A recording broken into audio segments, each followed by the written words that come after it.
Doom, you'll kick us off here. Yep. Just let me know when. Good to go. All right. Hey, everyone. Welcome to the Four Words Podcast, a special edition. My name is Aaron Doom Spikenera Harris. I am joined by two horribly mutilated creatures and one awesome person. So I'm joined first by two of my consummate co-hosts, Scott Haberdashing Sestrin, Yeah, that's me. Stephen Frostbite Allen, I'm here as well. and we are joined by none other than the one, the only Cloud9's own Hylam. How's it going, Hi? Greetings. What's up?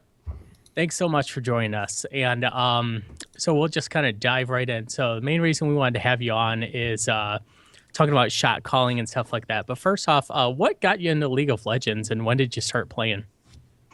Um, well, when I first started playing League, it was like high school or something. I played like a game a day, if that. So it took me like a year to get level 30 or like something ridiculously long. Because I didn't like the game at first. I thought it was pretty crappy, to be honest.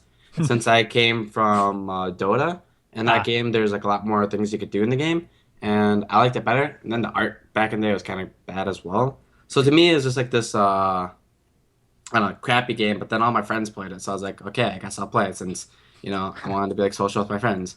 And then I went to college. I was playing my dorm room one time. I think I was like bronze eel at the time since I just hit 30. Like back when they had LP, I was like 1250. Hmm. One of my dorm mates came, like someone that lived on the same dorm as me, walked in and started like shit talking me because he was better than me at the time. He had like part more rating than me, so I got pissed. And then winter break came, I came back, and then like I hit like 2300 MMR because he said he was better than me. And I came back, I was like, no, you're not anymore. So yeah, That's and a that bit was of a like, jump. Wow. yeah, that was like 5, 6 years ago, 5, 6 years ago. now, Something like that. now, what role and like what champ did you use to climb, if you don't mind me asking? Dude, I don't know. My Back memory's then. terrible, but I think I was like, I played a lot of Kennen and Vladimir. Back Okay. in the day, spell vamp could be stacked, so you could Yep. like go Vladimir with like 5 spell vamp items and just like never die. And it's pretty fun. So, Nice, nice. So when did you decide that I'm gonna be a pro, and how'd you go about that? well, I didn't really know esports was the thing, right? I was just playing the game, even though I was good at it. I didn't know there was like a scene for it or anything. Like I'd play in some minor tournaments because my friends knew about it. They'd like be like, "Hey, there's this like League of Legends tournament hosted by this website or something." And they're like, "Hey, you want to play?" I was like, "Why not?" So I'd play in these small tournaments with my friends. I knew nothing about the scene, and then Riot released information on like the LCS, and then I saw information about like MLG and like the bigger tournaments. I was like, "Cool, I kind of want to go do this." So then when they released information on the LCS, I saw that as an opportunity to try and make this a career or a job, and I went for it. I mean, I failed the first time, but I tried again and got it the second time. So, Some. So you're known. You play a lot of roles. You used to play mid back in the day. Definitely known for your Zed play. Played jungle last season. You play in support now. Of all the roles that you've played, what role do you enjoy most? I think I enjoy mid the most just because whatever role you have to play, you play in solo queue to practice, right? I personally don't like playing support that much in solo queue since I don't necessarily trust the people I'm playing with to not be dummies, because they kind of have to carry. I can only do so much as a support, so I like playing mid and like taking control of the game and making the game go at the pace that I want it to, Right. and it's just more fun when you have more power. No one wants to be the weak person on the team, so. Absolutely, That's fucking fair. feeders, mate. Hmm. Sorry, that's my dog Mordekaiser there. Uh, so, so, what do you think? Now, kind of diving into shot calling here. What role do you find it easiest to shot call from, and why? I actually don't know the answer to that question yet because each role you have to come into with a different mindset, right? When I'm playing mid, I'm thinking about how to play the game and how to win the game from my point of view. And generally speaking, mid laners are stronger than junglers and stronger than supports. So I have more power to do different things. And then you go into jungle and now you get entirely new different perspective. I have to think about like who should I gank, where should I go, what should I do with my time, and you have to like manage those resources. And then with support, you have to like go lane again with another person. You have to like help them last hit. You have to make sure you're trading well. You have to make sure that you're just paying attention to what's going on in lane while like paying attention to the map. And I don't know. Each one has like this different challenges for shot calling. As the game goes on, they start coming like more similar. But for the Right. first 20 minutes of the game, they're very different from each other. And I don't really know which one's easier, honestly. They're all pretty hard in their own way.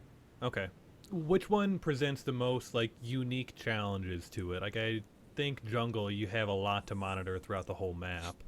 Um, Well, when I played jungle, I played off instinct really. I didn't really like I'd plan ahead, but not like super far ahead, whereas I could do that like in support or mid. hmm But I would say support is probably the most challenging as far as like doing early game things, since like you're super weak. I'm like a level 4 Morgana running into the jungle. They're like level 7 with red buff. Right. And if I run into them, I'm gonna die. So like I need help to do things on the support, whereas jungle and mid, I can do things on my own. And it's you have to like, coordinate with your team on what you're doing with the support to like so they know that you're going in there and like you don't hmm die. So Absolutely.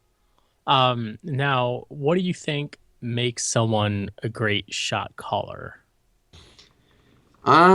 well, there's a lot of different people that play the game and a lot of different teams that use different methods of shot calling. A lot of hmm people just have everyone trying to say X, Y, and Z. Right. We're one of the few teams that don't do that. I think that's only because of the kind of person I am. I'm very dominant and confident in the kind of things that I do, and I've played the game so much, and I've played my experience that goes way back to like Dota. And every time I've played any kind of game, I've always kind of like tried to be the leader of whatever I'm doing. Like, wow, I would lead the raids. I'm like 15 years old, but I'm leading the raid, and they're like all 23. They have to like listen to my prepubescent voice. But like, I knew what to do in games, and I like knew how to like convey it well. So I can convey information well, and basically after a lot of games and experience of shot calling, I just realized that it's something I'm good at, and people trust me on my calls since they work out a lot of the time. And it's just something you have to build from experience. Some people are gonna be like born shot callers. Some people might be molded into one, which is hard. But generally speaking, it's you're either a shot caller or you aren't. Okay. So, what kind of things have helped you grow as a shot caller? Like, communication, or just really just learning from experience? I would say going to college, as weird as that is.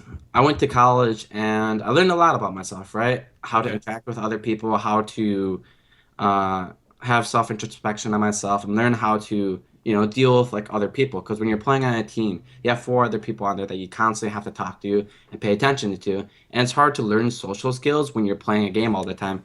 Like most of the time if you're typing to someone in chat you're probably mad at them or something, right? So like a lot of these people are coming out of high school, freshly graduated, 18, 19 years old, don't really know much about the world. Granted, I'm not that much older, I'm only 23, but relative to them it's like a 4 year gap is huge, right? You're either hmm like a senior in college or like a middle schooler, and that's like a pretty big difference. As you get older, it's not as big of a deal, but during our age, those 4 years mean a lot. And I think I know how to interact in like social situations and how to treat people correctly and really understand what they need. And that goes into the game. I know what like each of my players want to do in the game. I know like what they can do and how they want to do it. And that just helps a lot. Yeah, Okay. building off of that, I know one thing that's both a struggle in a solo queue environment and perhaps in a competitive environment is managing the morale, especially as a shot calling role. So what happens, how do you sort of manage the morale of the team if things start to go south, or if you feel like things aren't quite going your way, or if things aren't sort of clicking in the middle of the game? Well, the good thing is we've had a lot of games where they have gone terrible.